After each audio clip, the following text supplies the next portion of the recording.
is definitely weird. These are gorgeous. I think that's my favorite image so far. Just our hands. Yeah. As long That as was you our don't very have to see, first day as long as as well. you don't have to see my face. Terrible confession. Yeah. Okay, wait, but is this Pedro doing it or is it Vanessa doing it? In front of Gordon. It's because some of the best men in the world, so they don't count. These are.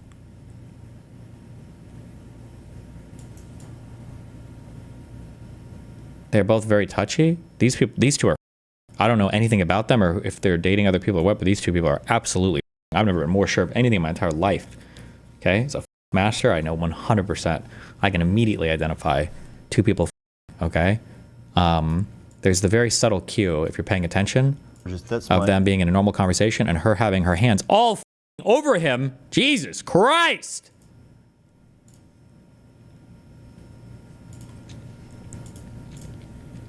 Especially if you ever want to, if you're trying to seduce your friend's mom, okay? Face touches are also very, very, very intimate. If you're like kissing someone, you touch their cheek, you just smack them. But this type of stuff, this is incredibly intimate. This is more intimate than a fucking hand job. Holy shit.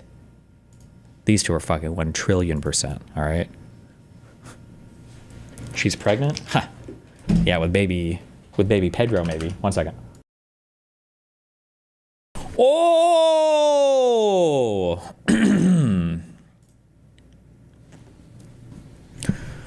I think that most of the discourse about her having a husband and people getting Pedro fatigue, rising star, want them to fail, but it's just celeb drama, so sleep sitting. Oh, sure. This is one of the weirder interactions. Thank you, guys. Over the shoulder now. Here we go. Pick them up. Thank you, guys. Over the shoulder now. Here we go. I mean, it's hard to say also without knowing like their relationships and everything else. Like, I don't know how these people normally are, so. Also, wait, not to be too American here, but is he like a European dude or whatever, or is he a full-on American guy? Like, is he Spanish? Chilean. Do they do kind of like weird shit like that, right? I met some what did we do? I went out to dinner with some, oh fuck, where was she from? I think it was some from Central American girl, and as soon as she got out of the Uber, she did the thing, the kissy thing on the side of the face. I was like, is that a real thing? So maybe, I don't know, so maybe this is Spanish culture as well. Who the fuck knows? Who knows? I think it's all for show. I don't trust any of these people. And by these people, I mean Europe's.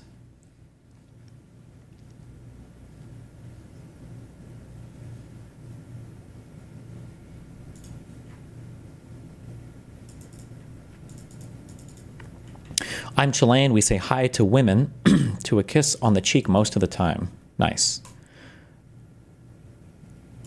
I remember after we got, we did an interview with, there was a mom and dad in Jerusalem whose kid was abducted by a few crazy, I think, Israeli kids and like taken to some forest east of Tel Aviv and like burned alive. It was pretty unhinged. And I remember after we did the interview, I don't remember if I went to give her a hug or a handshake for the mom, and the interpreter guy that we had with us who did the West Bank, I don't think he was Palestinian, Arab guy.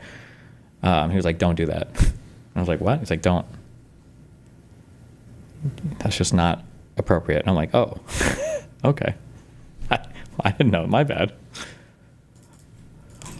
I still think my favorite thing in the universe was, not my favorite thing, the cringiest thing in the universe was when I was in Taiwan and some girl came over and I thought it was just like a fan who wanted a picture, but apparently she was like a dancer or something that was hired for entertainment or whatever. And she came over and I thought she wanted like a picture. So I was going to do like a hug picture thing.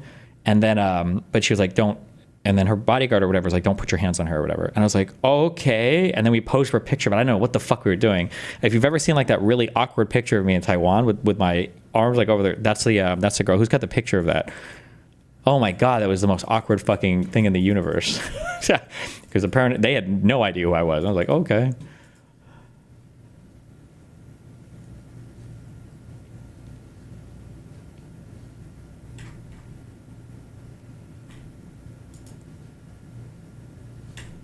Not the picture with Hafu. I was joking with that one.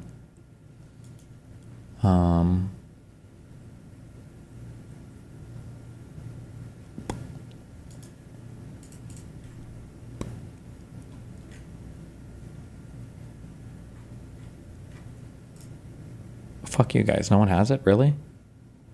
The problem is I don't even know if you can find like it. You'd have to find like an unphotoshopped version of it as well, because I think people have photoshopped the fuck out of it too. Would you take that picture where you had your hand on that Asian lad's dick? That was in a restaurant. That picture was also heavily photoshopped. My hand was not on that guy's dick at all. I don't even know if my arm was up in that picture at all.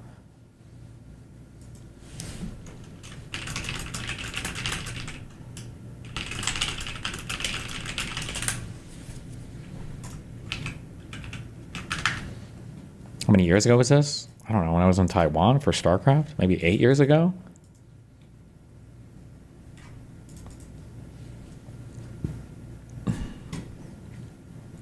Loved when you snubbed the J6 guy at the debate.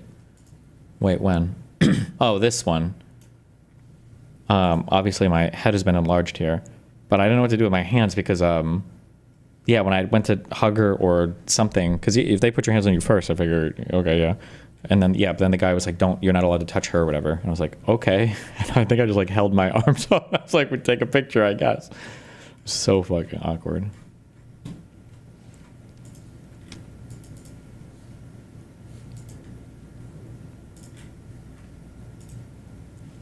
Guaranteed not photoshopped. True.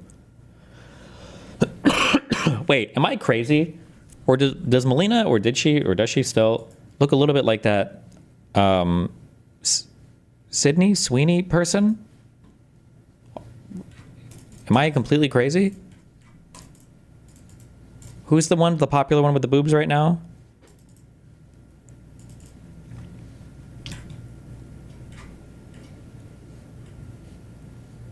Not Sabrina Carpenter.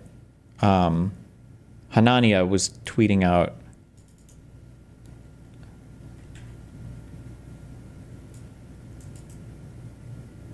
The Decoding the Guru guys were glazing their Patreon for being the only person who isn't falling into an Epstein conspiracy theory. Good. Oh, Sydney Sweeney, is that it?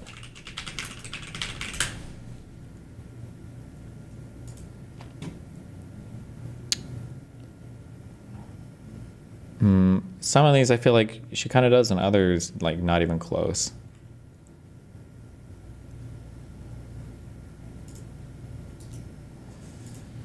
Hold on.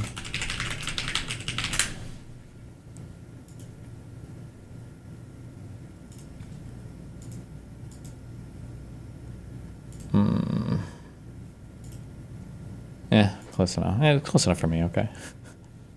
I'm face blind, okay. Fucking. What? You tag me in every dumb fucking post you. Oh, we watch it. Fuck you. Check Sabrina Carpenter.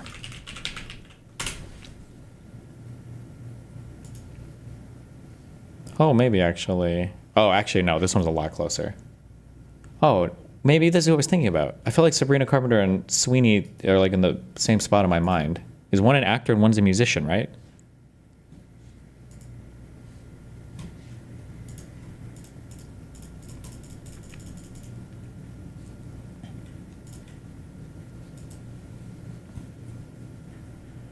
Oh, this one looks hardcore like Melina. Holy shit. If Luke were a female character. This one on the top left? Jesus.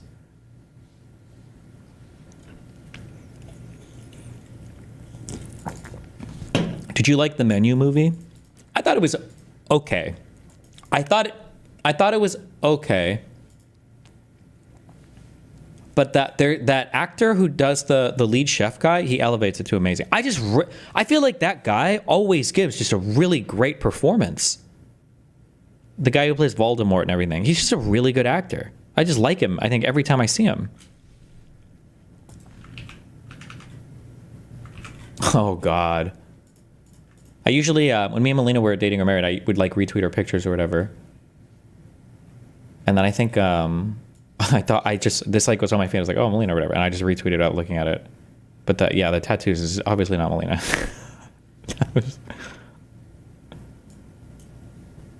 Oh, rip. She deleted that. Rip.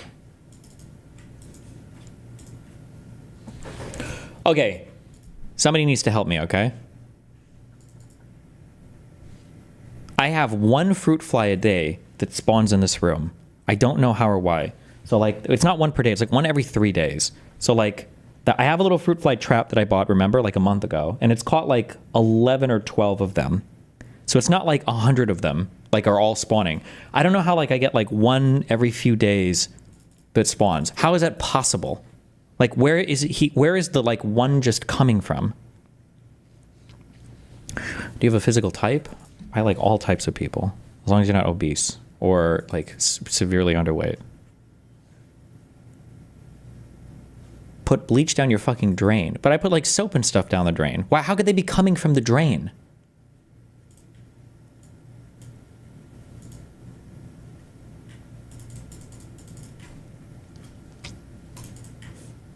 Oh, Mr. Putin. It's time for the emergency Baron. Emergency Baron time. Look, their jungle just showed bot. We can rush it.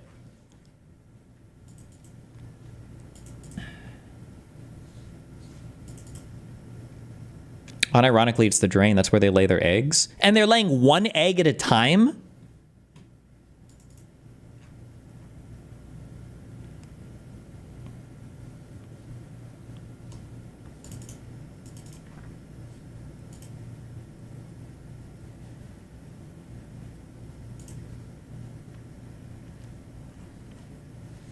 They're monogamous? Do you agree with Dante's take here? The ADC the most... For years, I've called ADC the most OP, inflated role in the entire game with a crybaby player base that was just mad that they weren't good enough to carry. And for years, I genuinely believed it. It even got to the point where one of my most infamous leak clips of all time is me talking about how the only thing ADCs do is complain every season. Editor, play the clip. Dantes, is this the worst season for ADC? Yes or no? Every season's the worst fucking season for ADCs, apparently. Every season! Okay, but that's true. ADC's so weak! ADC's so weak! And then they're the 1v9 every game. AD carry is the Jew of League of Legends, okay? Even when it's good for us, there's always somebody trying to take us down. He's above 50% win rate. Anyone who's even borderline human 1v9ing every game. Every meta is bot meta. Everyone always has to play for bot lane. Play for dragons. ADC's weak. ADC's weak. My support ended. Fuck you! So, as you guys can see, a lot of pent-up aggression towards the role. Now, if you've gone on Reddit at any point over the last 2 days, that clip will have surprised you because you've probably seen this post. In it, it talks about how, after 2 months of playing bot lane, I'm hard stuck and at a breaking point. Wait, what does hard stuck mean for him? Like Masters or Diamond 1? Or what does hard stuck mean for him?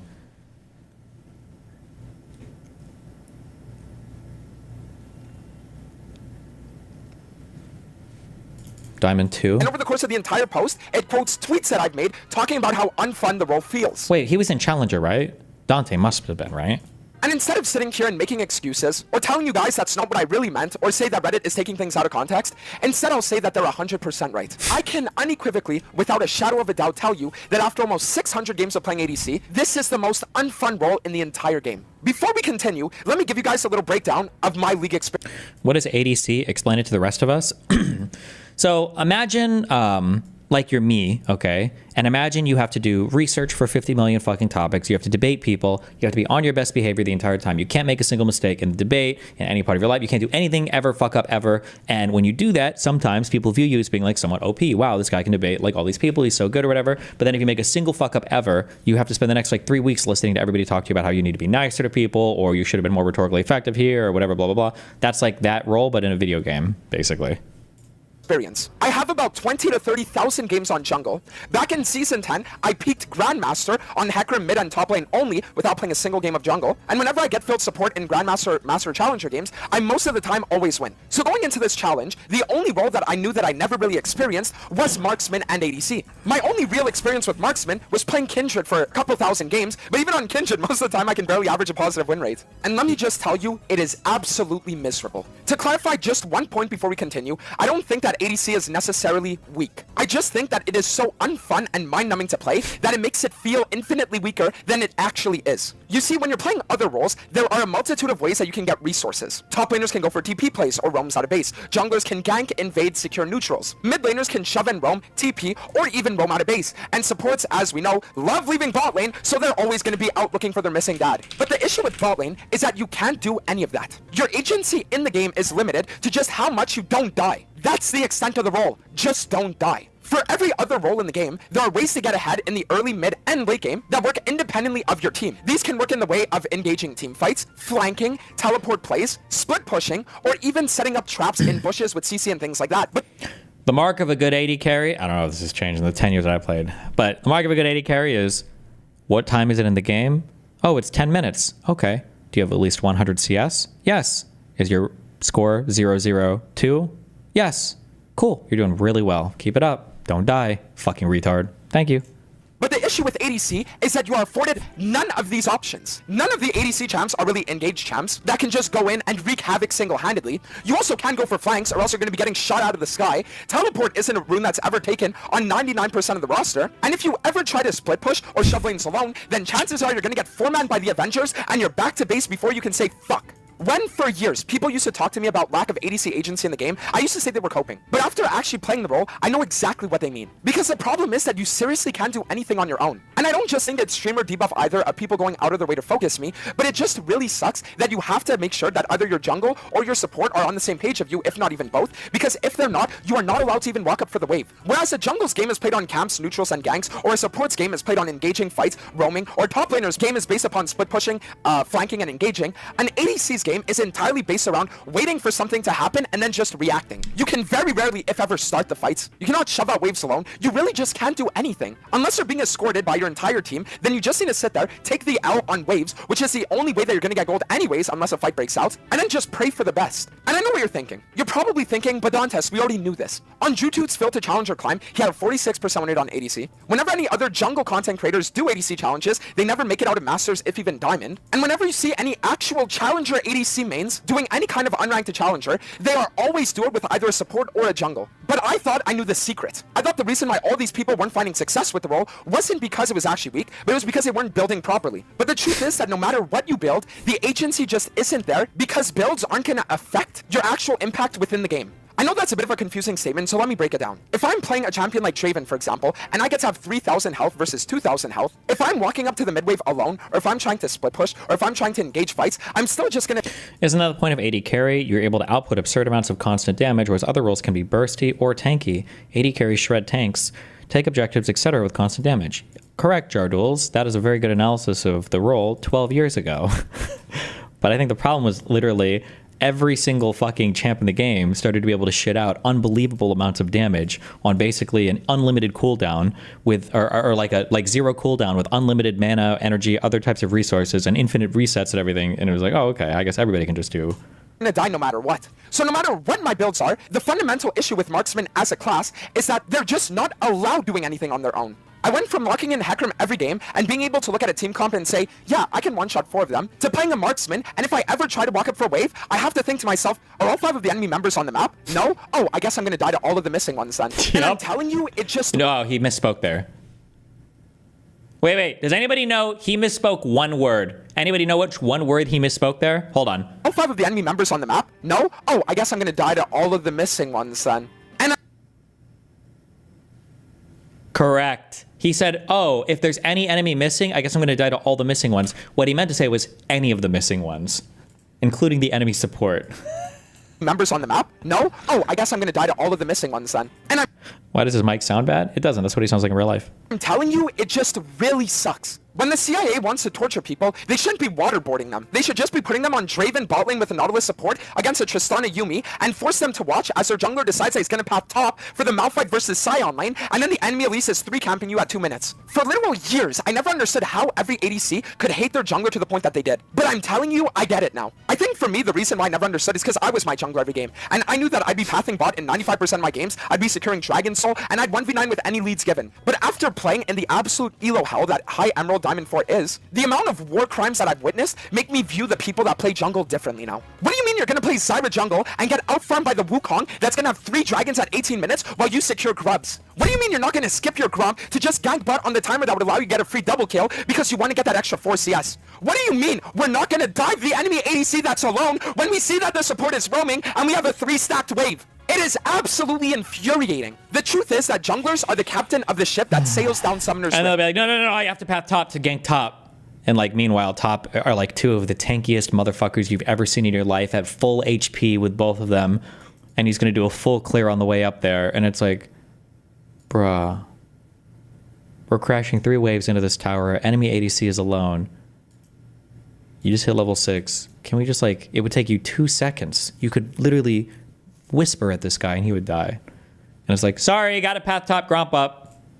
And every single game nowadays is played around dragons. Since Baron only spawns at 25 minutes, if you secure a dragon at anywhere between 5 to 8 minutes, then you're already going to be playing for soul before Baron even spawns. So the fact that to this day, junglers still decide to path top or not prioritize dragons or trade dragon for grubs is insane to me. I've been saying it for years, guys. The game is played around dragons and bot lane, so there's absolutely no reason why you should ever do anything else. Grubs will allow you to get a little more gold from pushing turrets. Dragons are going to allow you to get dragon soul, which is Okay, stop. This is how the game is meant to be played. Fucking Leon on me, dog!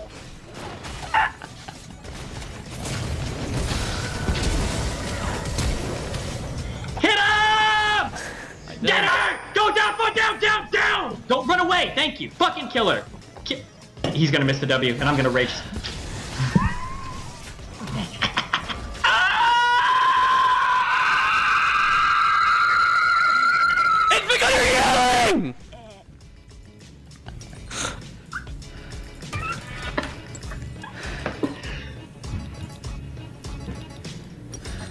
You can't yell when I'm fucking.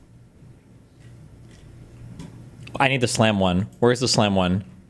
I think he's on Nautilus and I'm on Tristana. And I'm just doing, I'm saying like go Baron. As many of you know, and probably.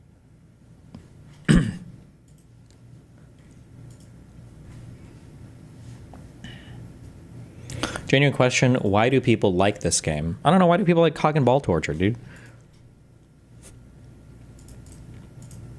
Fucking Leon! You just linked the same clip we just watched, you fucking retard.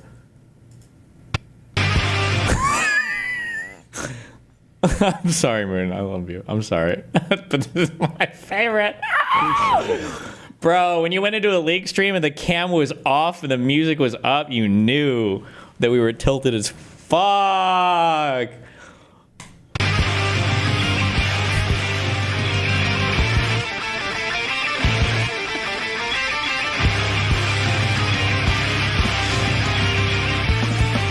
Not the Kog'Maw Steel.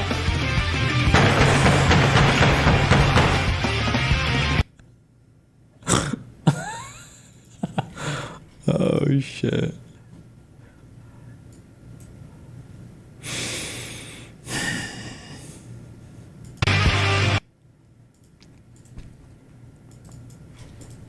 Where's the Wreckful gank Riven?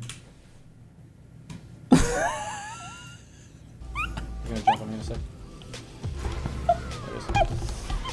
Fuck you! Okay. Help me kill the blobs!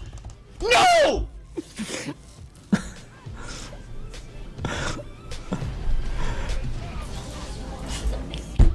Fuck!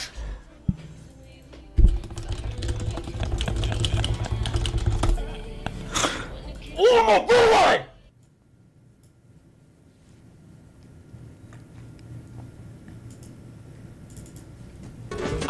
Our president is far more. Moot, I'm in. Moot! I'm in! Okay, well, I'm nowhere near you. Moot! Oh! Moot! What are you doing? Get in there! I don't know what you want. Kill her! She EQ! Get W! Kill! Have it up. You're... Oh shit. Okay, stop! We're not playing League again here. That's never happening. Whoa. Oh my god, he's doing the Poggers face! Busty. Oh, this poor guy. We gotta do his game. Busty. I didn't cause. I tried. Fuck.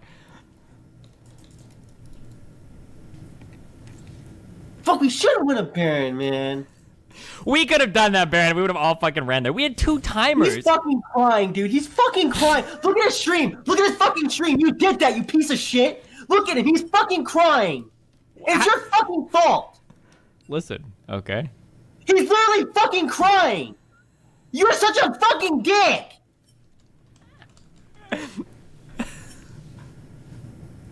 He's gonna end stream, dude. Seriously, who are these kids playing this game? I'm fucking done, man. Like like I'm starting to think I'm mentally retarded. I can't fucking believe you. You're fucked in the head. You're literally fucked in the head. Okay, stop! Politics. That's what we do here.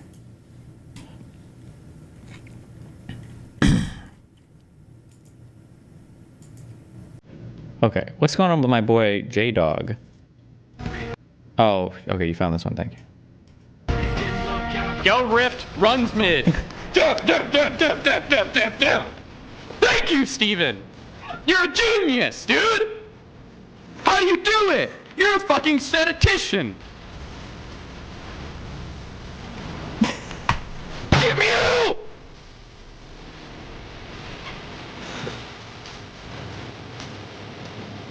Okay. Well, thank you very much. We're looking at the construction, and we're with the chair. This fucking loser actually went over to the... Where actually is the Federal Reserve? I have no idea. Federal Reserve location. Where's like the main one? I know there's a different banks. Is there like a main Federal Reserve institution? Or is it just like...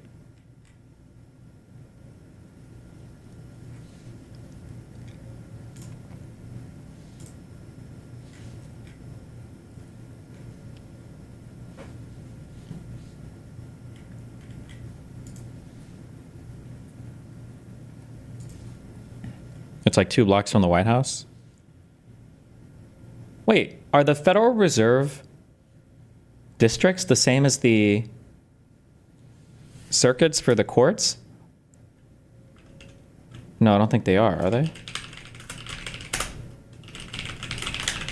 Wouldn't that be so easy? Wouldn't it make things better? I don't know why. That good link click. Fuck me. Chairman, as you know. Chairman, come on over. And we're just taking a look at what's happening. You know, it's a tough construction job. They're building basements where they didn't exist or expanding them, and a lot of very expensive work. There's no question about it. And you know what, actually? You know what? I wonder if this was like Jerome's idea, or somebody had an idea from the Fed to bring him in. Because they're like, listen, Trump is actually a fucking retard. Maybe if we actually bring him over to the building and he sees stuff being worked on, maybe he'll have a better opinion of it, maybe? I have no idea. I don't know what the source is for where this started, but... Tim has been with me for a long time, and you're in charge of the committee. Indeed. One of the reasons I wanted to see it was the overruns of the expenses, wanted to figure out why. Yeah. So we're taking a look, and it looks like it's about 3.1 billion. It went up a little bit, or a lot. So the 2 points. Wait, did somebody ask me a question, or is he saying no to what Trump just said? So we're taking a look, and it looks like it's about 3.1 billion. It went up a little bit, or a lot. So the 2.7 is now 3.1. I'm not aware of that. Yeah, it just came out. Yeah, I don't know. I haven't heard that from anybody at the Fed. Yeah, it just came out. Our notes had it about 3.1 as well. 3.1. 3.2. This came from us? Yes. I don't know who does that. You're including the Martin renovation. You just added our entire capital. Yeah, you just added in a third building. Is what that is. That's a third building. Well, including no, the but Martin building. it's a building that's being built. No, it was built 5 years ago. We finished Martin 5 years ago. It's part of the overall work. Trump always tries to salvage anything. He'll try to salvage like whatever he can. Like yesterday I went to Missouri and it's like, no, you went to a restaurant called Missouri. Well, yeah, but like the state of, the restaurant was called the state of Missouri. It's like, we didn't even actually go and eat there. We went to Subway. It's like, I meant the table I sit at in that Subway restaurant, I call it the state of Missouri. Like, I don't know if I've ever seen Trump give up an interaction. I think even with Macron, when he was correcting him on the numbers for Ukraine, for who donated more or whoever gave more, like Trump would always like mumble something at the end. He always has to like have the final say on a thing. So, so we're going to take a look. Oh, wait, he said that he got that there. Okay. Built 5 years ago. We finished Martin 5 years ago. It's part of the overall work. But it's not new. So we're going to take a look. We're going to see what's happening, and it's got a long way. Do you expect any more additional cost overruns? Don't expect them. We're ready for them, but we have a little bit of a reserve that we may use, but no, we don't. Expect to be finished in 2027. We're well along, as you can see. Nice to take these off every once in a while when we're not under too much danger. So, any questions? Mr. President, does the issue give you any? As a real estate developer, what would you do with a project manager who would be over budget? Please. This came from us? Yes. I don't know who does that.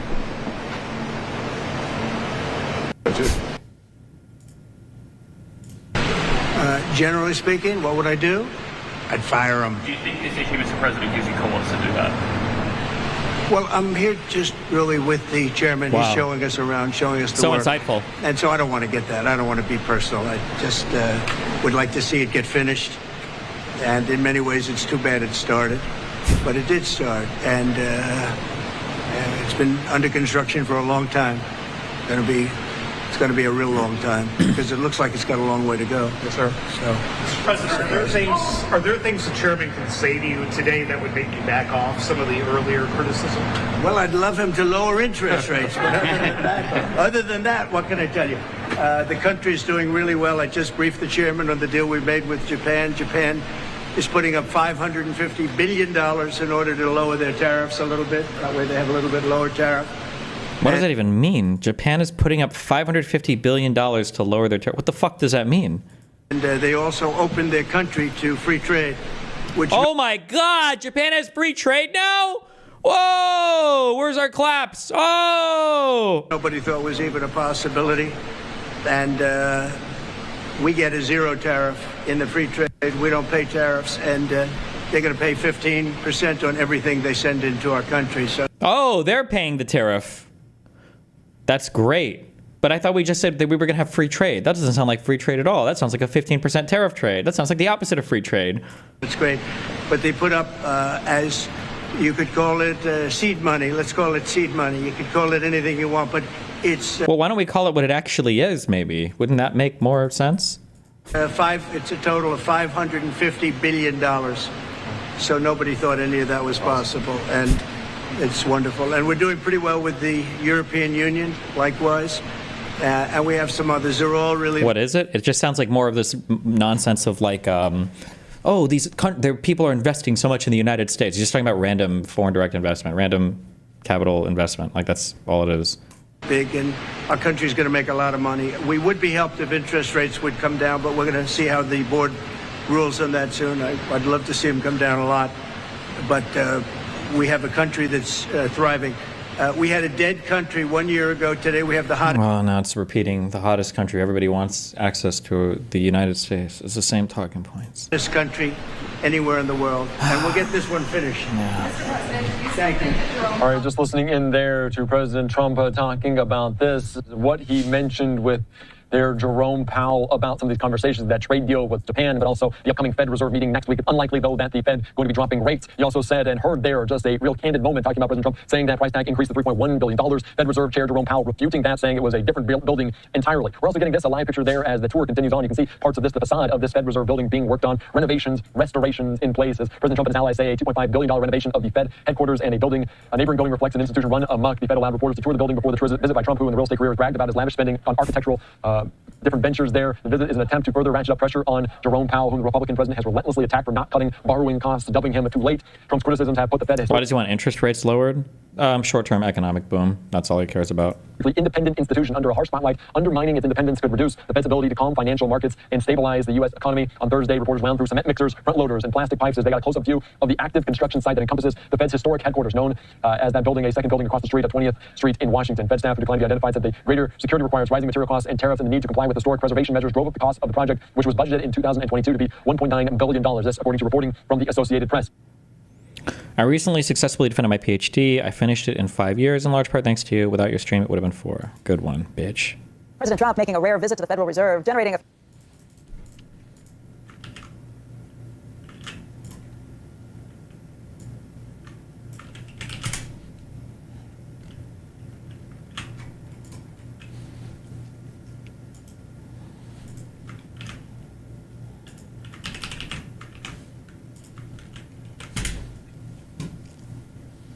Actions towards Palestine? What actions are you talking about? The actions towards Palestine? What actions are you talking about? You know, them taking people's homes and Are they doing that? No, like Israelis, they're taking the Palestinian homes. I have no idea. Are they doing that? Yeah, they're doing that for sure. That's really mean. Huh? You sure they're doing No, I swear they're doing that. No, I'm not. I don't live Okay, in America. what about the war that's going on between Israel and Palestine? There's a war now? Yeah, the conflict. The conflict. What conflict? So you don't watch the news? I don't watch the news now. So what about the kids and men and women being killed? What do you think about that? Which kids? Palestinian kids, man. Come on, man. I thought there's a war in Ukraine. There's another war also going on? Yeah. The unbeatable conservative strategy. Easy, man. These wars gotta stop. That's crazy. No, there's a war. The actions.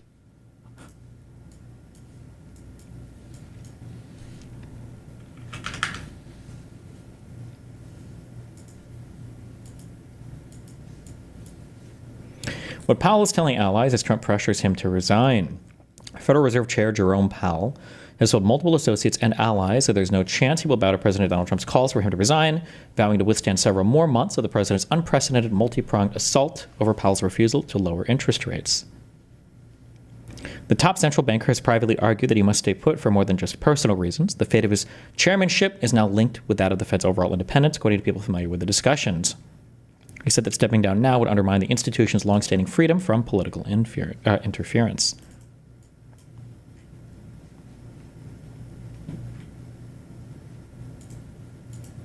Well, you can see President Trump there as the wind blowing his tie over his shoulder as these constructions still just a few blocks away from the White House coming down the stairs. These are some precarious moments as walking down this scaffolding area. Jerome Powell potentially could be behind him there as well. Let's just watch and listen in here on Live Now from Fox to this moment.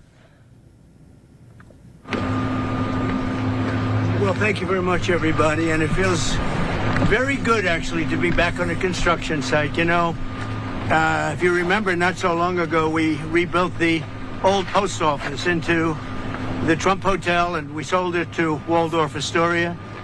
And it was a great success, and we had great luck with the building. We did a good job. We built it quickly and relatively inexpensively for about $200 million. And that was a big hotel, big project.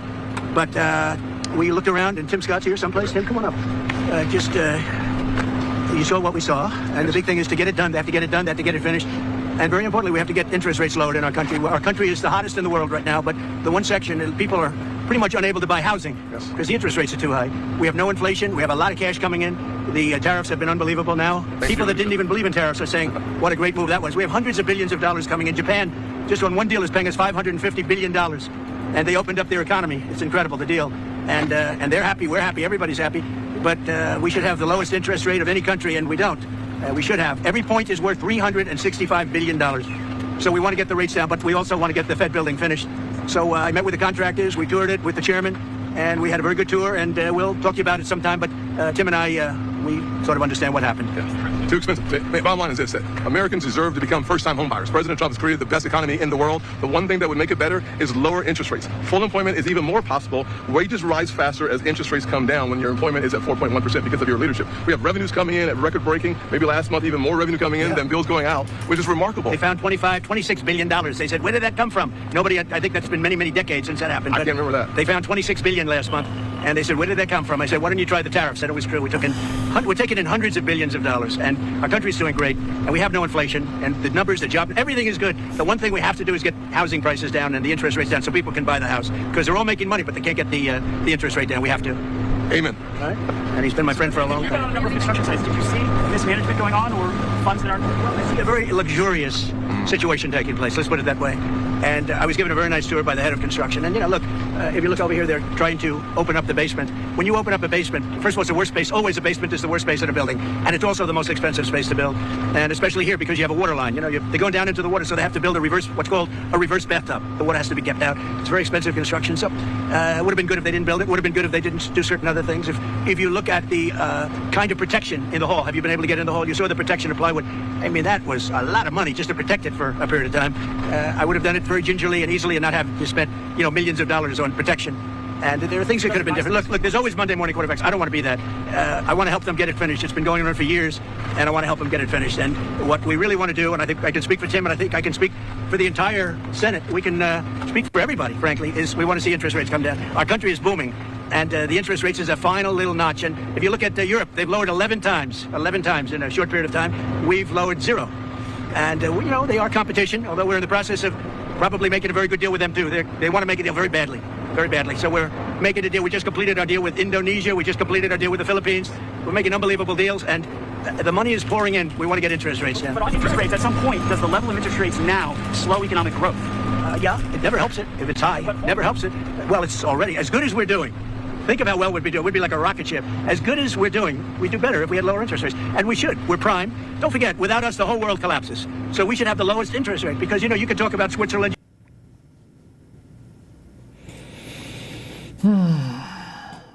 Changes in legislation. We need changes in leadership.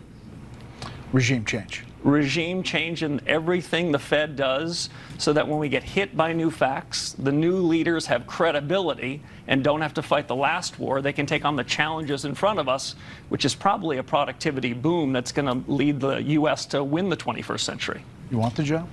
Well, that's up to the president, but I am prepared for public service. I did 11 years of hard time about 11 or 12 years ago, Brett. And if the president calls, I'd be honored to serve. During a tough time, by the way, during the 2008 crash. That's why I needed a break from all this. But, I've been lucky to be in the private sector the last 11 or 12 years. I grew up in a town a couple hundred miles away from all the bright lights in the big city.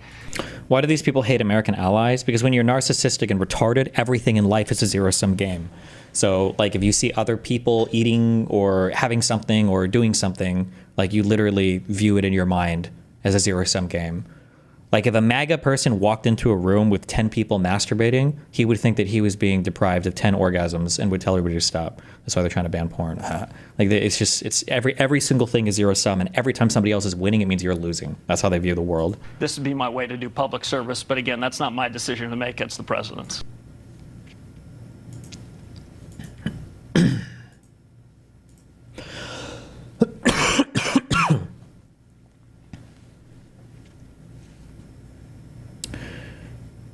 Cracks widen in Japan and U.S.'s interpretation of tariff trade deal. The U.S. will secure only 90% of profits from joint investments with Japan if it takes on a proportional amount of risk and financing, Tokyo said on Friday. Okay, that's just an ordinary investment then. Okay.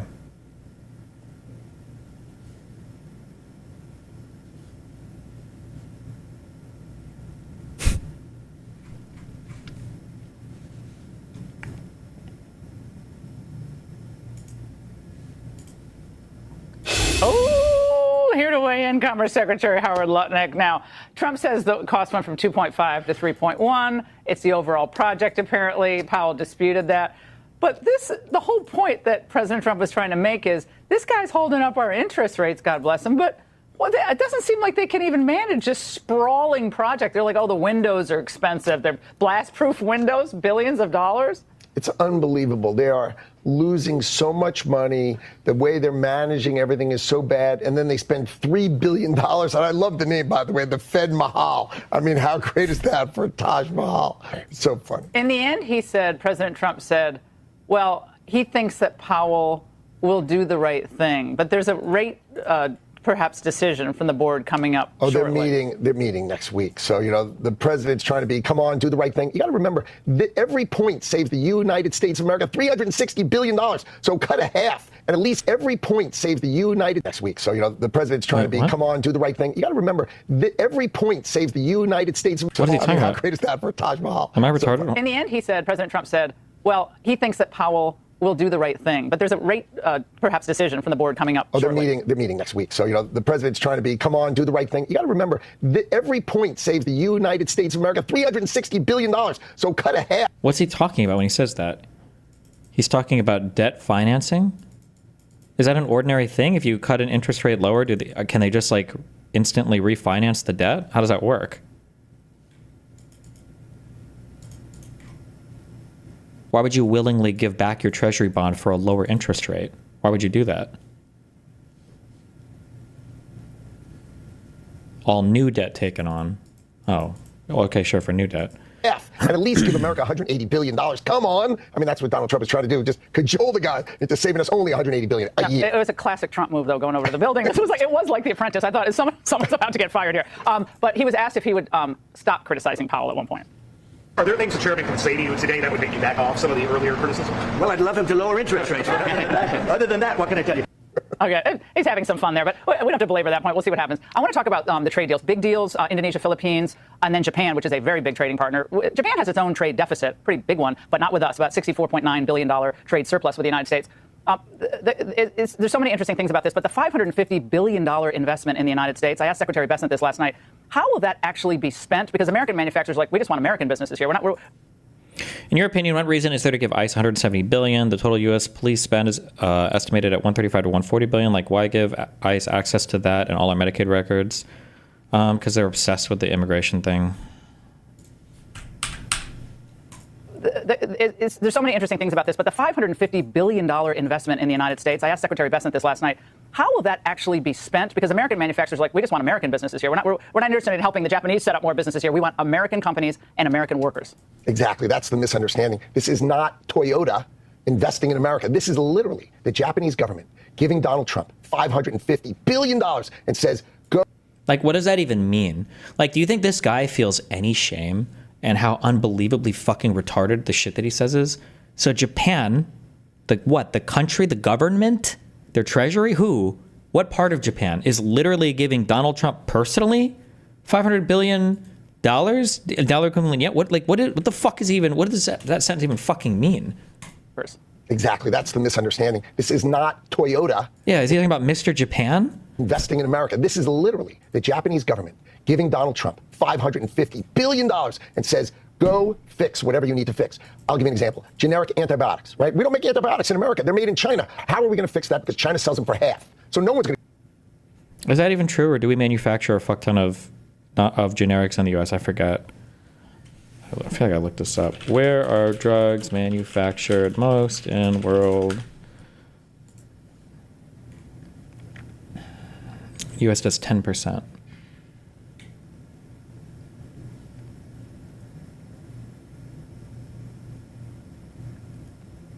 What was I looking up before where it was like, I don't remember if it was related to this or if it was related to patents or what, where it's like, it looks like the U.S. has a lower, I'm thinking of like what drugs Medicaid or Medicare pays for. It's like a small percentage of the overall drugs, but people generally consume them because they were generics or some bullshit.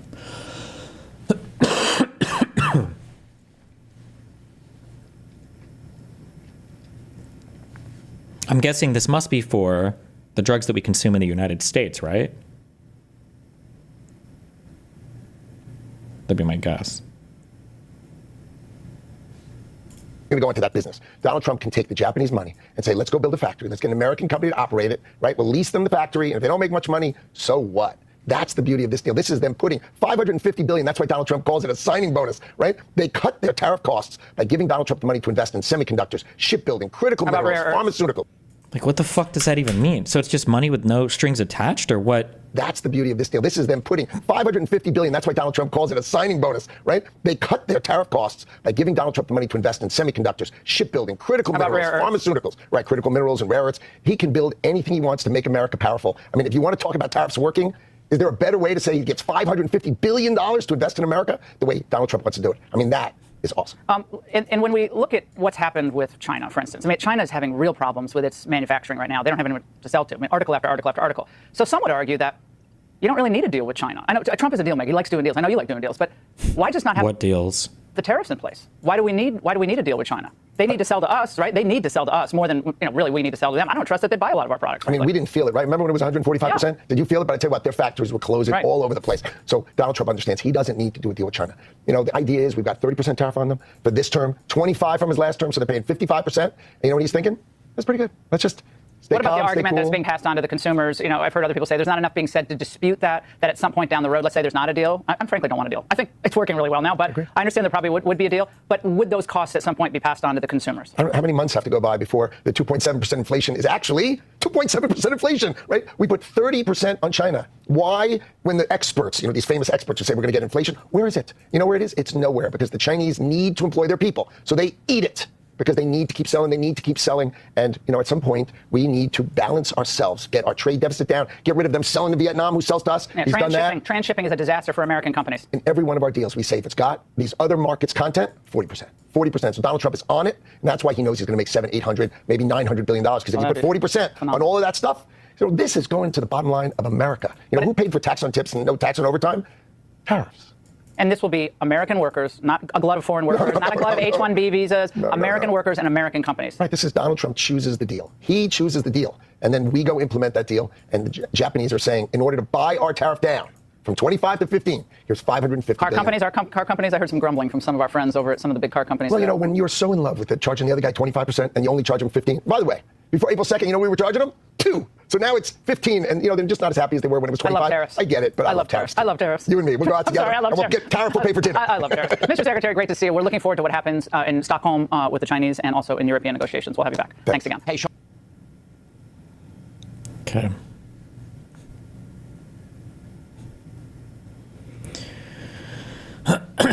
All right. The $550 billion. I can't watch this fucking retard. So we watch this fucking retard. Kill me, bro. I can't do this. Hello. Good afternoon, everybody. We have a special guest with us today who will speak momentarily. But first, I would like to begin with a message from the White House to the families of the victims in the brutal murder case in Ohio, all in one day, between Israel and Seattle classified agents to push a false political narrative. And direct put it up for questions afterwards. Tulsi, thank you for being here. Thank you very much. Good afternoon. At President Trump's direction and with the support and coordination of the House Intelligence Committee Chairman Rick Crawford, today we've released a declassified oversight majority staff report that was produced in September of 2020. We have declassified the majority staff report that, oh my God, what? And with the support and coordination of the House Intelligence Committee Chairman Rick Crawford, today we've released a declassified oversight majority staff report. Thank you. Thank God for the declassified oversight majority staff report. Thank God. That was produced in September of 2020. Because nothing says secret government conspiracy theory like a staff report that was literally published and then preserved for internal government records. Thank God, Queen Tulsi, this evil fucking cunt. Thank you for bringing this to our attention. Thank you, God.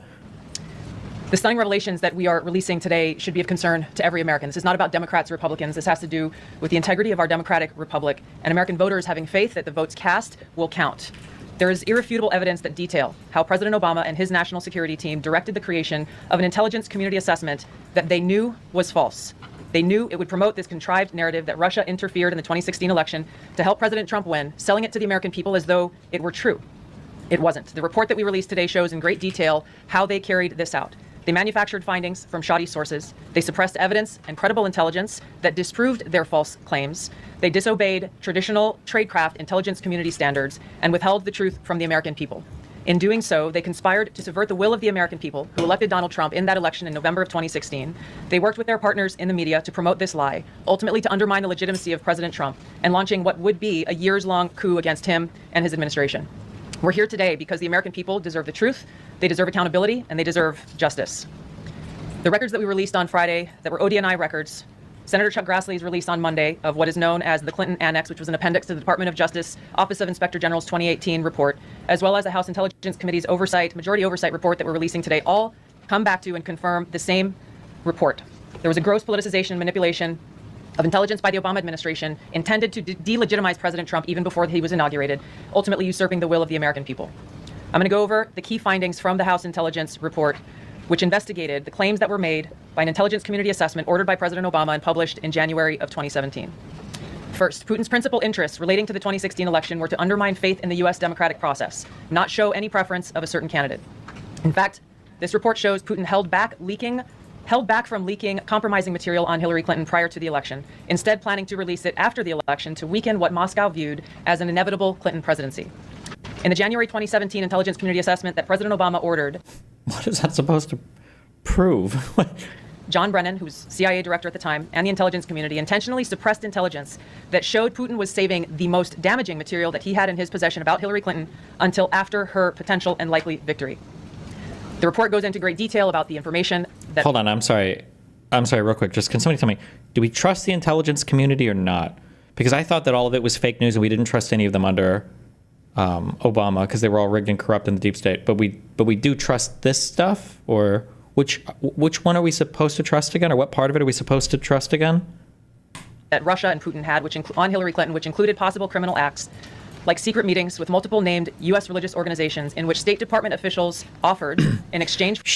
I can't say what I want to say right now. I hate this platform and I hate the world. The fact that she is saying this in this manner, there's the ending of Braveheart or whatever.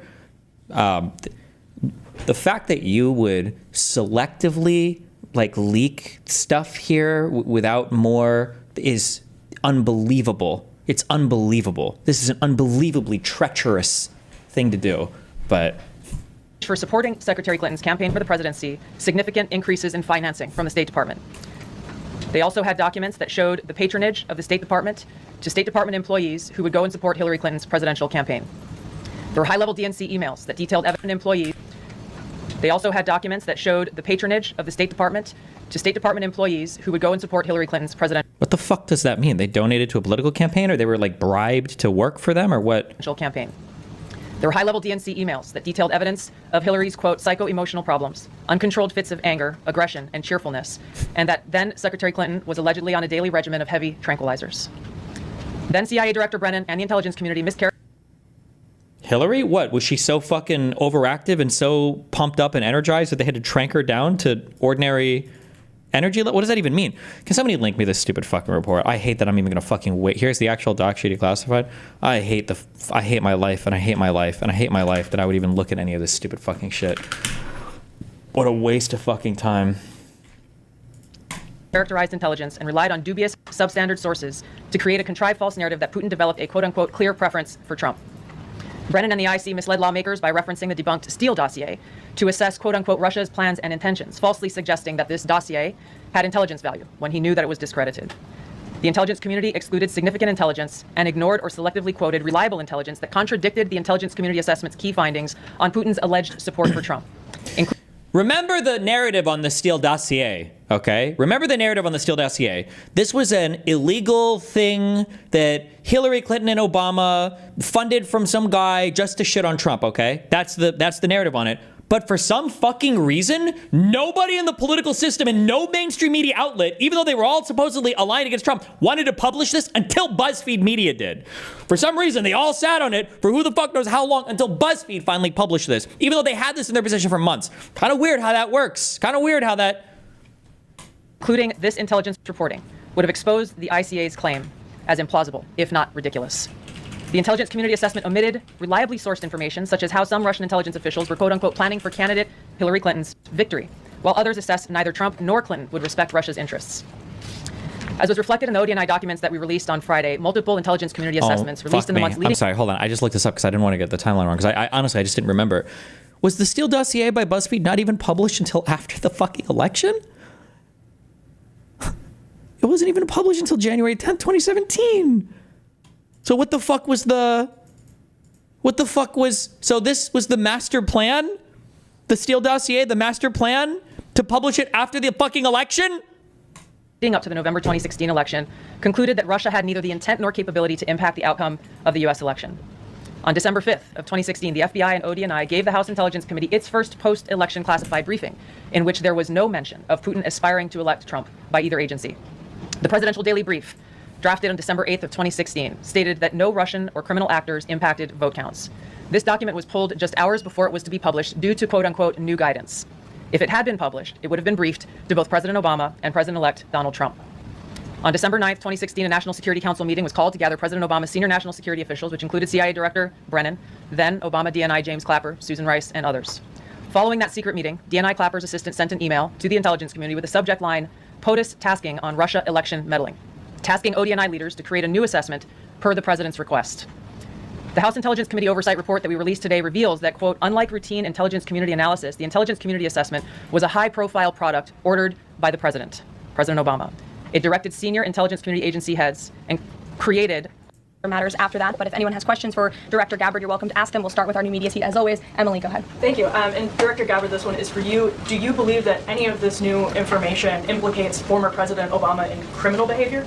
We have referred and will continue to refer all of these documents to the Department of Justice and the FBI to investigate the criminal implications of this. For even former the President evidence, Obama? correct. The evidence that we have found and that we have released directly point to President Obama leading the manufacturing of this intelligence assessment. There are multiple pieces of evidence and intelligence that confirm that fact. Ed, go ahead. Director Gabbard, thank you. So just two questions to begin on that.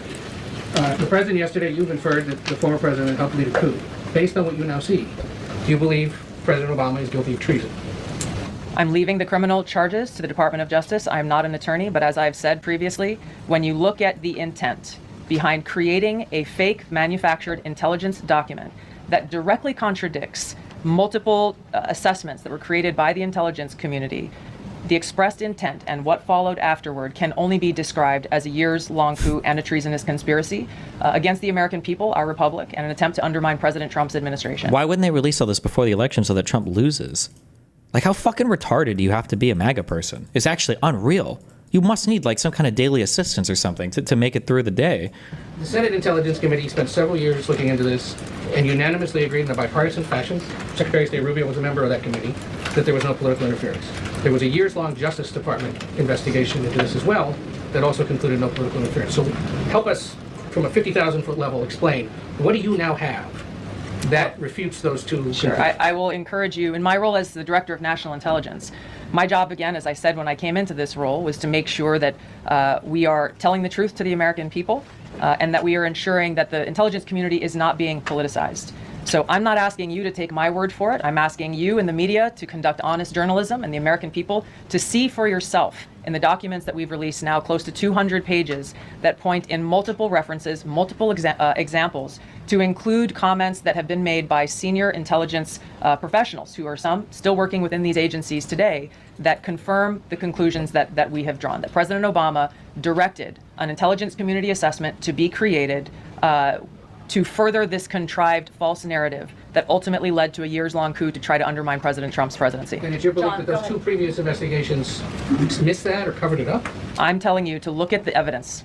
Look at the evidence, and you will know the truth. John. Thanks, Caroline. Thanks, Director Gabbard. You declassified these documents, if I'm not mistaken, Friday of last week, correct?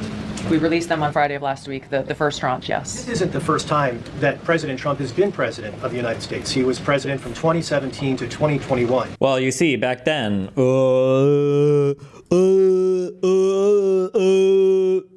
couldn't the prior DNI under President Trump have declassified these documents? And why didn't that DNI do that at that time? I can't speak to what happened there. There were several DNIs under the first Trump administration. President Trump faced many challenges from those who were working in the government who sought to undermine his presidency. That's been clearly detailed. What I can speak to is the fact that this was one of the first things that we started to investigate here within this Trump administration and have released the results upon the conclusion of our investigation. And then my second question has to do with what intelligence agencies around the world have said about Russia, that they have tried to influence elections in the United States, in France, in Germany, in the UK. Do you disagree with that? Do you believe that Russia is a bad actor as it relates to trying to influence elections? I'll point back to the intelligence that President Trump has ordered declassified, that we have declassified and released, that the intelligence reflects Russia's motives were to try to sow discord and chaos within the U.S. election, which is a clear distinction from showing a preference for or against a specific candidate, which is what the Obama manufactured intelligence document alleges, that Russia preferred Donald Trump and tried to help Donald Trump. This is what I mean when I say that, like, it sucks to talk about conspiracies, because what we're watching right now, this is a conspiracy, right? Donald Trump has taken this evil cunt witch fucking demon, hellspawn, okay? And he's gotten her to put together a report that doesn't say anything of substance from 2016, 2017. And then we are now, what do you call it when there's a word I'm looking for, not fabricating it, but she's like taking, it's not even close to fabricate, but it sounds like this word, I think. She's just taking it and running it around everywhere, laundering it. There's a word I'm looking for here. But we're just running around with this bullshit report that doesn't say anything new. We already knew all of this. None of this is new information. I had the C-SPAN clip before. Like, everybody knew that they didn't directly do anything with the election, and now we're pretending that we've revealed some new thing, and now we pretend that we're doing something to get these people arrested by recommending criminal charges and all this shit. This is a conspiracy, and all this is being done to take away, I guess, eyes from the Trump, kid fucking scandal or whatever with Epstein. All of this is just being done to divert attention, but it's so out in the open, you can't even, it doesn't even feel. I don't know, it just feels like it's so obvious. I don't know what to say. Get elected. Again, going back to the most important point here, with the intent to undermine the legitimacy of President Trump's election and therefore subvert the will of the American people who chose to send him to the White House. Reagan. Thanks, Caroline. Director Gabbard, Reagan Reese with Daily Caller. You laid out that the documents revealed that the Obama administration did not publish a December 2016 presidential daily briefing that demonstrated that Russia did not steal the election. Trump was receiving these briefings at the time because he was president-elect. Are you of the view that that information was kept out of the briefing because then President-elect Donald Trump would have seen it? I don't have any documents that speak to exactly what the new guidance was that was given as the reason for pulling that document, which, by the way, still has never been published until we released it last week, Friday. One could assume that they didn't want President Trump to see a document that came from the intelligence community that would contradict the Russia hoax narrative that began through the Hillary Clinton campaign with the Steele dossier. One more, maybe either for you or Caroline. The president said yesterday that Obama committed treason. Do you or the White House believe that the Supreme Court's immunity decision protects Obama from prosecution? Look, I can speak to the president's feelings on this matter.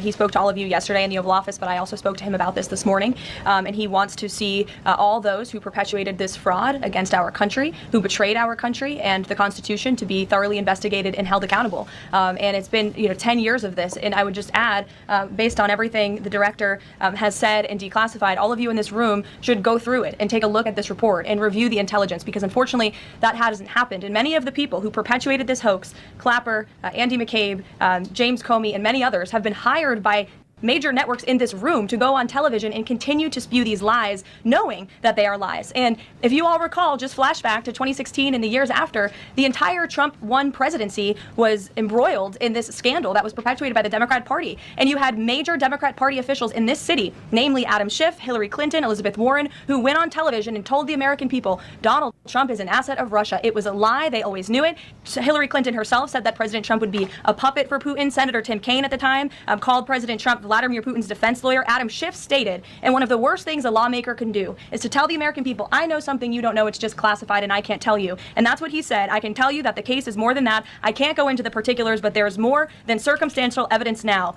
And Directors of National Intelligence. Let's see. Bush had this guy from 2005, 2007, and then Mike McConnell, 2007, 2009. Okay, and then Obama had Ronald Burgess for 2 days. Oh, acting, sorry.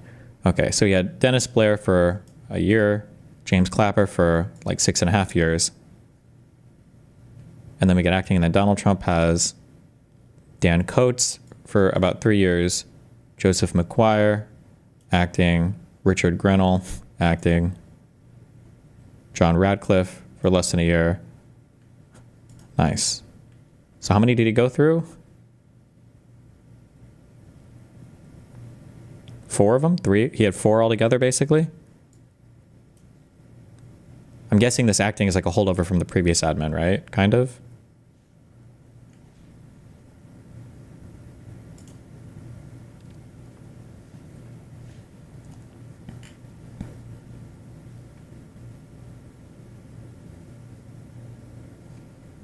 Damn. And then Biden just had 3 years and 365 days. Was there a leap year? What the fuck does that mean?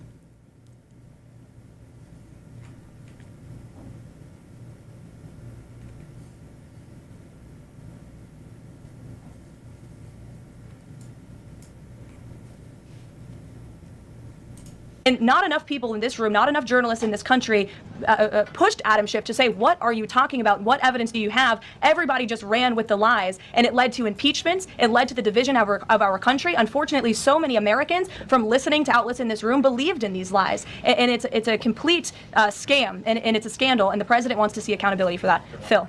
Thank you. A question for Director Gabbard.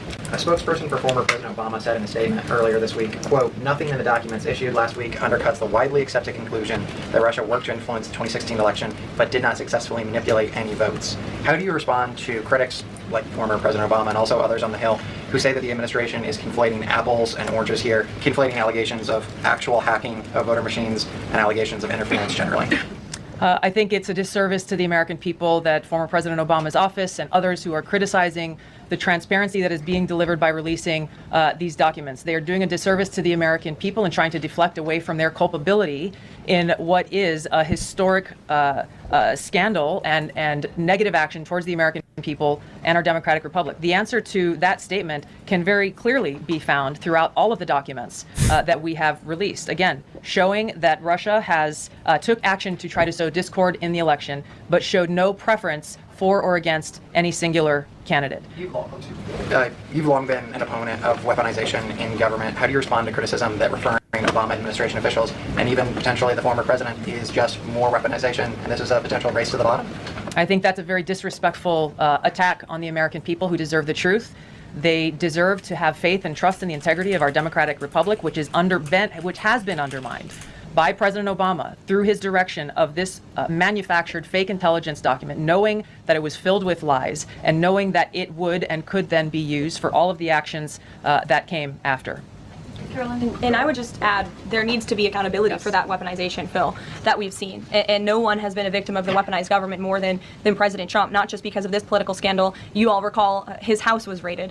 So I think he's like an actual permanent victim for everything. His house was raided because this fat fucking retard stole documents that we still don't even have back after he left the office of the presidency. You know, it's very disingenuous for people to say, how dare they speak of former President Obama about this based on evidence and based on intelligence, when the former president of the United States, Donald Trump's home was raided, when he was forced to sit in a Manhattan courtroom and many other courtrooms across the country for crimes he never committed, when he was impeached and indicted, and the entire country witnessed that. That's the weaponization of justice. Now the president is back because the American people see the truth. Nearly 80 million Americans reelected him back to this office, and he believes that we need to have justice and accountability. And I think the nearly 80 million Americans who reelected him agree with that. Caitlin. Thank you, Caroline. 2 questions for Director Gabbard just on this. Director Gabbard, you referenced the past intelligence reports and assessments on this. Remember, if you want to talk about fake news, by the way, remember Donald Trump's injection point into the 2016 election season was him spreading that conspiracy that Obama was born in Kenya. That was the start of his big political career moving into that election season,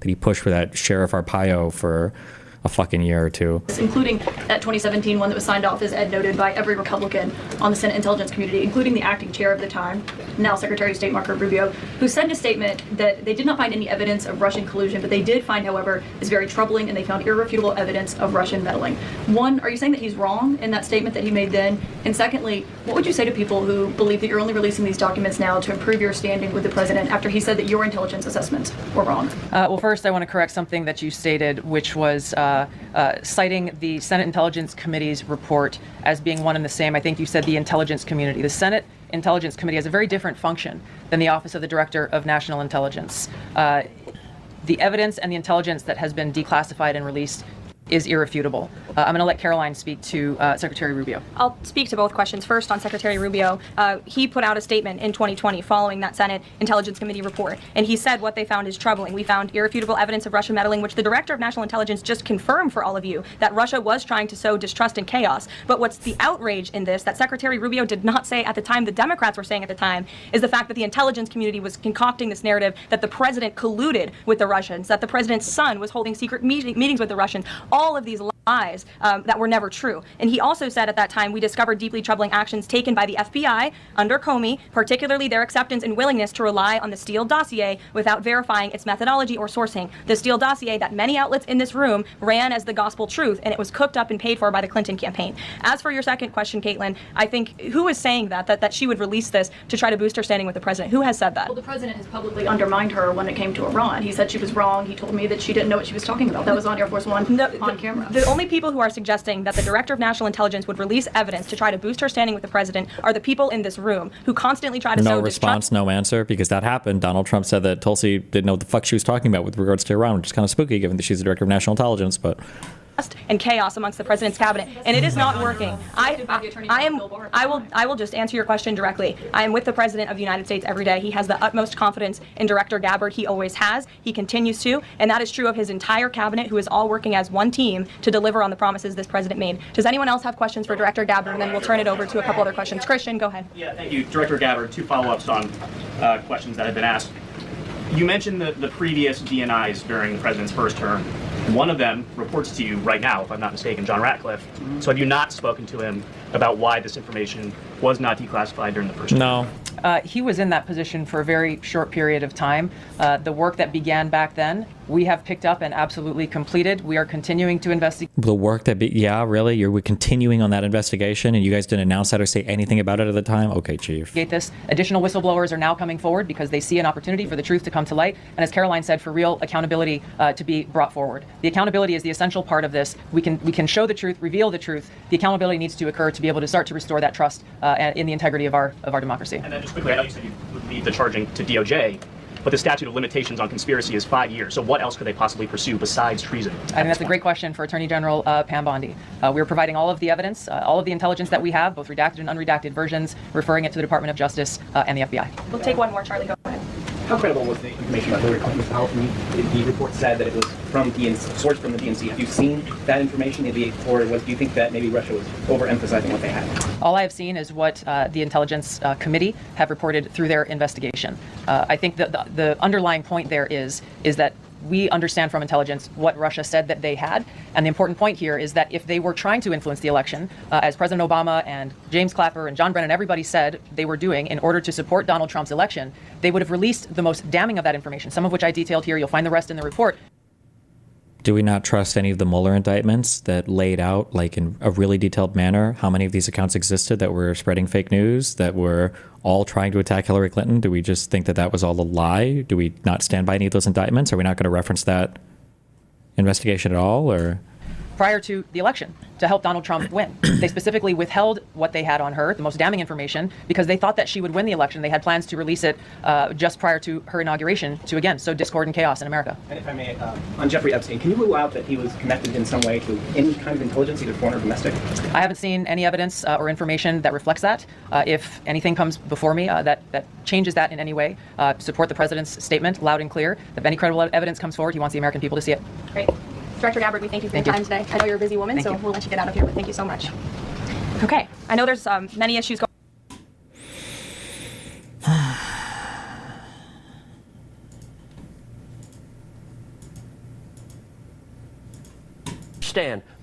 understand, these partisans are so contemptuous of the American people. What was the Russia hoax about? It was about subverting democracy. They were mad at the voters that they elected Donald Trump. They want to punish him. It's the exact same sentiment that led to the lawfare last year of indicting Donald Trump 4 times. Really happened. This is the greatest subversion of democracy had they gotten their way. But you already paid for the Durham investigation. Then he came out and told you there was nothing there, and everyone was angry at him. We didn't have access to this information. To that. We didn't have access to it. Oh my God! These documents, by the way, I'm sure you wouldn't say that Andy. CIA vault. I'm sure you wouldn't say that Andy McCarthy is some liberal media goon who wants to cover for them, saying this has always been a foolish scam. You think you think the Epstein files? What? How dare you? Is it any surprise that the lies continue today? Is it any surprise that with all they threw at Donald Trump leading into the election in 24, the American people had already determined that they're not trustworthy? You cannot believe them because they spread lies like the Russia hoax and every other lie that they told about Donald Trump. Who would ever trust them again? That's why in 2007 I said journalism is dead. After this past election, presidential election, I said the legacy state-run media mob is dead. Fake news CNN, they wouldn't even show the full Tulsi Gabbard press conference detailing the intelligence community's find. Is there any chance we can restore trust in our institutions at this point? I don't know. Now it's hard because now you see these retarded maggots show up in my chat and was like, I thought you said trust institutions, because now I'll legitimately have to say after the next election cycle, assuming a Democrat wins, that like, well, we just couldn't trust the institutions under Trump, but you can probably trust them again, which is legitimately what I'll say and legitimately what I'll feel and legitimately what I can intellectually defend, because Trump is like actually abusing and bending all of these institutions to his whim now. And it's so obvious, but it's a matter of can you get anybody to actually sit down and read anything and look at actually like what's happening. But it's just an infinite roster of people who, well, I don't know anything about that, or I haven't looked into that, or I'm not aware of that statement, but let me tell you what I heard on Joe Rogan, and it's just like fucking impossible. Findings, when she declassified those documents, they muted the director of national intelligence. They cut away.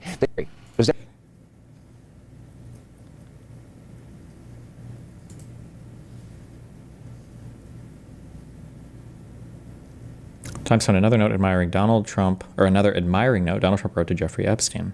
Wow.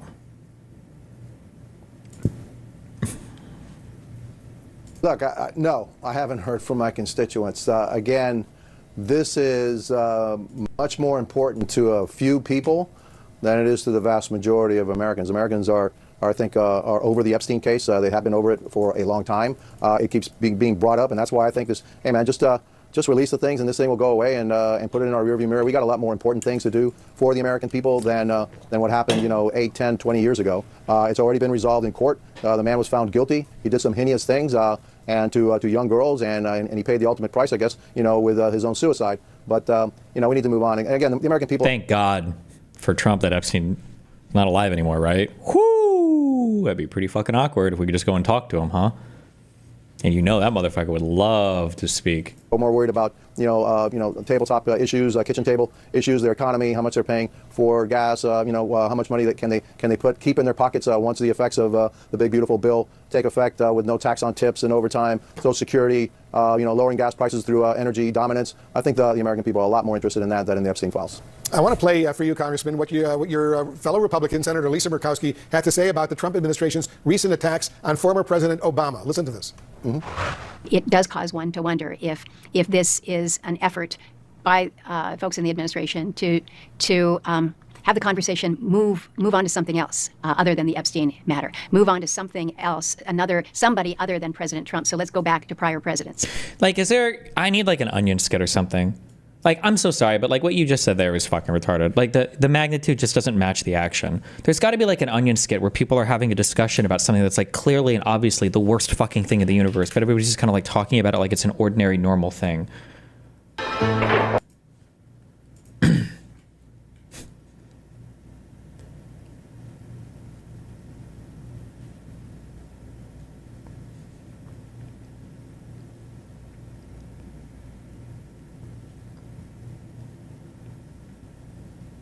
Expert wasted entire life studying anteaters.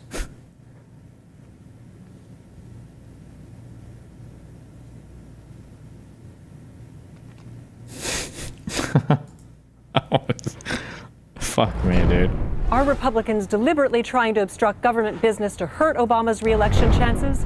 In Washington, Democrats charge Republicans with trying to do just that through their recent tactic of speaking and moving in slow motion. Senate Minority Leader Mitch McConnell, however, denied the accusations this afternoon in a 95-word statement that took him more than 3 hours to read, followed by a question and answer session that went on for another 5 hours until reporters became frustrated and left. Beltway insiders began to notice that Republican members of the House and Senate were slowing things down last week during Representative John Haller's argument against Obama's proposed tax increase.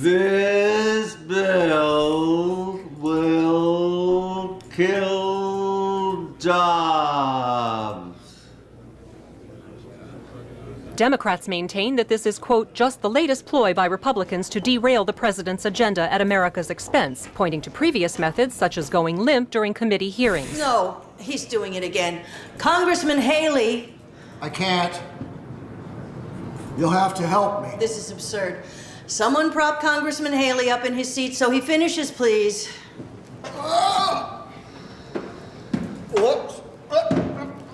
Republicans counter by saying they're just taking their time with the esteemed business of government. They also accuse the Democrats of hypocrisy, pointing to the fact that during the Bush administration, Democrats insisted all bills be read aloud in both English and Latin.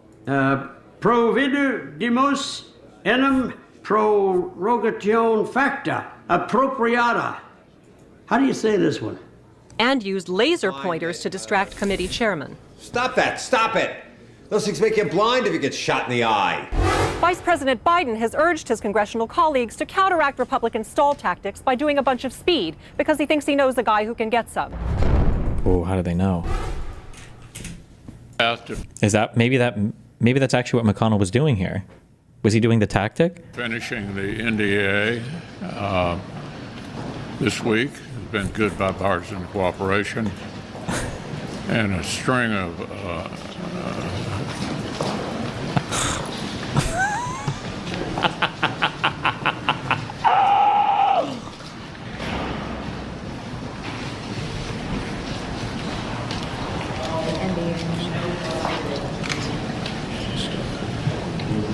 What happened? What was this? Is this like a complex seizure or something?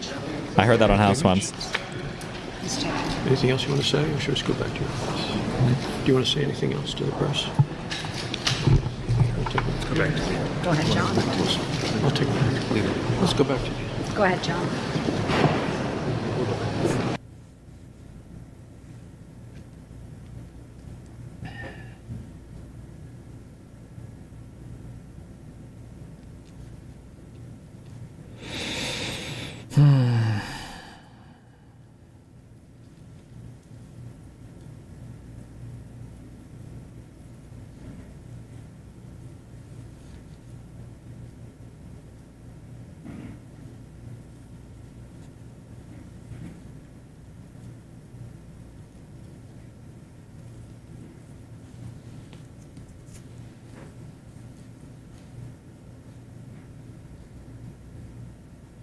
Okay.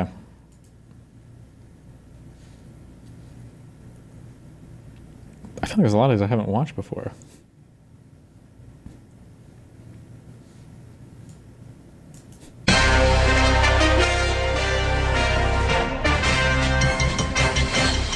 In Modesto, California today, crowds turned out for the annual Modesto County Ninja Parade, which once again passed through town entirely undetected. This is our 4th straight year coming, and we've still never seen a ninja. According to an arrow scroll delivered straight into the heart of the city clerk, this marked the 30th year that the Modesto area ninjas have stealthily celebrated their heritage. It's amazing how the ninjas can sneak by undetected on us. The kids love trying to be able to spot them and not being able to. A record crowd of 3,000 people came out to not see the ninjas. We were right where the ninjas probably were. Best part was probably when I found the candy in my pocket. The ninjas must have came up behind me like really fast and put all this candy.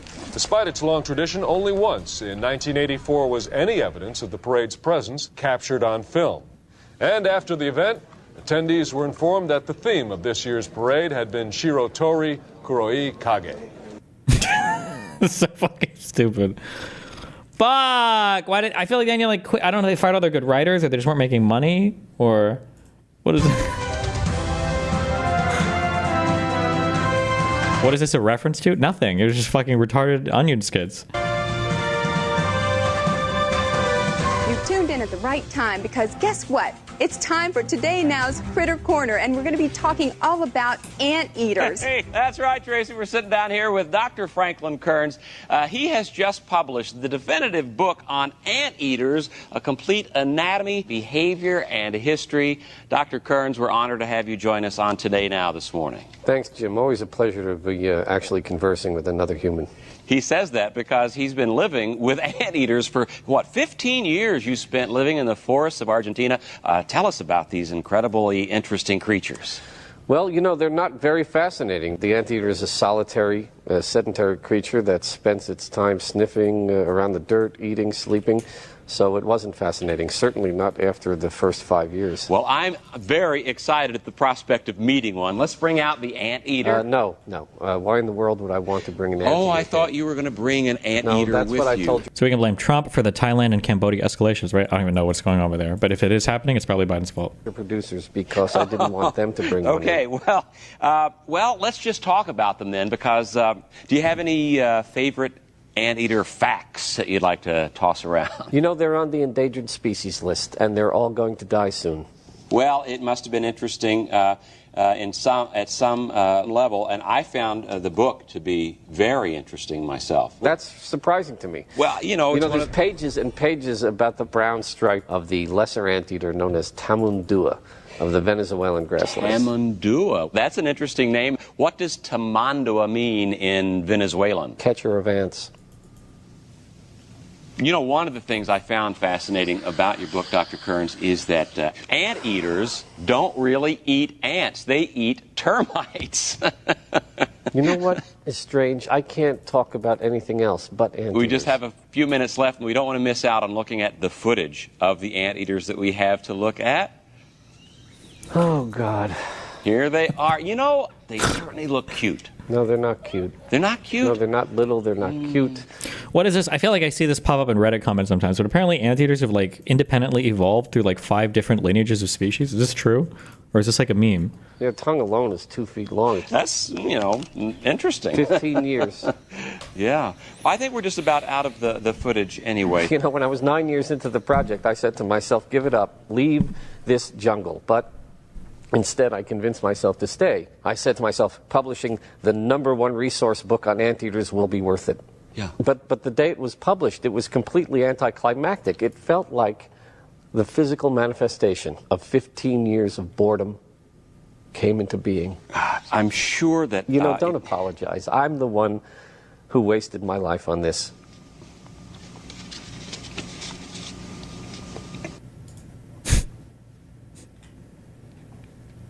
Where do we predict our Supreme Court?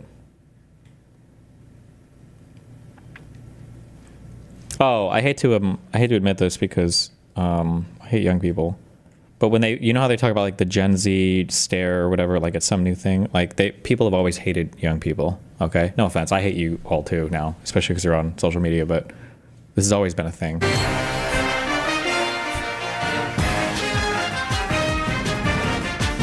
Last month, the Taggart family of Cedar Mill, Oregon, set off a firestorm of controversy after petitioning the state for the right to end the life of their 13-year-old brain-dead daughter. Jean Ann Wharton takes us beyond the facts. Caitlin Taggart was a beautiful, lively girl who loved laughing and playing outside. But all that changed at the age of 12. Caitlin slipped into a persistent vegetative state, confining her almost entirely to her bed and Facebook. She doesn't even have basic motor functions anymore. We literally have to drag her to the car to drive her to school in the morning. She's totally unresponsive when we talk to her. Her eyes just roll back in her head. Caitlin, honey, it's your dad. With no hope that their daughter would ever recover, the Taggarts decided to seek legal permission to end Caitlin's life. It is the most difficult decision we've ever had to make, but we just keep reminding ourselves that the real Caitlin is already gone. That's just her body texting. But the Taggarts soon found themselves at the center of a heated controversy as euthanasia opposition groups mobilized to stop them. These protesters say the groans and exasperated sighs Caitlin sometimes makes prove there is hope for recovery. But the Taggart's physician, Dr. Kevin DeBacker, disagrees. The sounds and movements that Caitlin makes are caused by random synapses firing in what's left of her brain tissue as a response to atmospheric changes, like it being cold in a restaurant or her mother bursting into a room, even though there's a little thing called privacy. Dr. DeBacker believes euthanasia is a humane way to end Caitlin's suffering. We give her one painless injection, and that's it. Her eyes may flutter a bit, or she may murmur, "Are you for real killing me right now?" But then her struggle will finally be over. Back at the Taggart home, the family is already preparing for life without Caitlin. It's hard, but we know we're making the right decision. Her organs can help other children. We can give her eyes to someone who would actually use them to read a book. I have cramps. And I don't even... What would you tell other parents? I want parents out there to go home tonight and hug their kids and be thankful they don't have such a piss-poor attitude. For Beyond the Facts, I'm Jean Ann Wharton. 3 days ago, Caitlin's life was legally ended. Caitlin, by the way, was the first Oregon resident to undergo the procedure since 2009, when a dentist had his receptionist euthanized after she was unable to perform any function other than eating all the candy in the waiting room. Okay, last one, sorry. In Washington today, the U.S. Supreme Court handed down a landmark decision. Despite the growing number of death row inmates who've been exonerated due to DNA evidence, the court reaffirmed the legality of the death penalty on the grounds that it is, quote, totally badass. For more on the case, we go live now to Onion News Network Washington correspondent Jane Carmichael. Hi, Jane. Good to see you, Michael. How did the Supreme Court come to their decision on this ruling? Well, Michael, it began this morning when the lawyers for the petitioner presented to the court a videotaped lethal injection that showed an inmate writhing in pain before dying. As the tape played, Justice Kennedy said, quote, whoa. Justice Alito remarked, quote, holy shit. And Justice Ginsburg said, quote, that's wicked. And what was the defense counsel's response to that? Well, following the video, Chief Justice John Roberts said, while evidence presented to the court indicates a degree of fallibility in the procedural methods of capital punishment, it is the opinion of this court that the practice remains hella fucking balls to the wall awesome. At that point, the decision seemed fairly certain. Was there any dissent to the opinion by the Chief Justice? Actually, very little. Justice Clarence Thomas supported the argument immediately, citing the precedent set by the movie 300, in which the offending parties were, quote, kicked into a huge fucking pit. Justice Samuel Alito then stated, yeah, or like Judge Dredd. Justice Antonin Scalia then stated quite loudly, quote, I am the law. That's the catchphrase from the film, yes. Judge Dredd? Yes, it is. Then there followed approximately 1 minute of all of the justices individually claiming that they were the law. Now, the justices, I'm told, came down with a decision fairly quickly. Is that correct? They certainly did. The court also took the rather unusual step today of submitting not just a written decision, but also drawings by all of the justices illustrating, quote, more badass punishments. The final ruling was 8-1 in favor of the respondent. Tell us about the lone dissenting vote then. Sure. That one came from Justice Anthony Kennedy. He stated that the death penalty is, in fact, too lenient a punishment, and that sentencing inmates to life without parole seemed, quote, way more brutal because it's like they're on some sort of prison colony in the future where they just have to fight for the rest of their lives. Some Supreme Court experts are saying that today's ruling is similar to the 2005 ruling in Torchinsky versus Peterson, that it is legal to carry a concealed weapon as long as the weapon is totally slick, like a huge-ass machine gun that you carry under a trench coat, like in The Matrix. Is that right? Right, that's correct. Legal experts are already talking about how this clearly marks a trend towards the Roberts Court being less strictly constitutional and more strictly awesome. Jane Carmichael reporting from the Supreme Court for us again. Thank you, Jane. Thank you, Michael. Roomba has introduced a fully sentient vacuuming cyborg.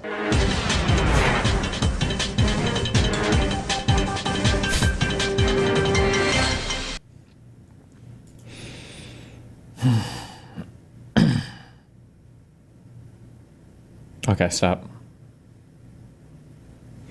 I see that HHU is doing some show on, I I saw a little bit of this woman. I think that she's like a right-wing person, and I think she's just like in left-wing spaces trying to basically accuse every single left-wing person of being either a pedophile or a rapist. As like a, you know how I said like I think 12 black women or 6 black women could destroy every single liberal institution? I'm pretty sure that this woman is like trying to do that meme. Get more context. Some woman, what's her name? Sarah something? Is it Sarah Fields? Sarah is censored. Apparently tweeted out something about proving that Vosh tried to talk to some minor, but these are like, they're logs from like 10 years ago, and they don't even really look that credible or credible at all. It just seems fucking retarded. But she's the same one, I think, that pushed the Harry Sisson story as well. I don't know if she's done other ones, but I think she's literally just like a conservative. Like if you go back in her Twitter history and check.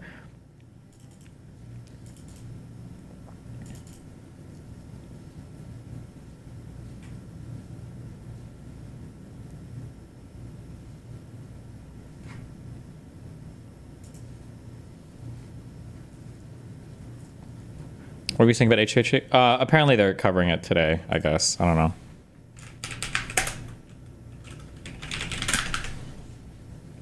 My guess is Ethan probably hates Bosch, which is fair. Not meant to be a part 1, but you know, delays and stuff happen in life. And so part 2 is here, and part 2 includes all of the fleet. Hey man, I am a horse cosplay today.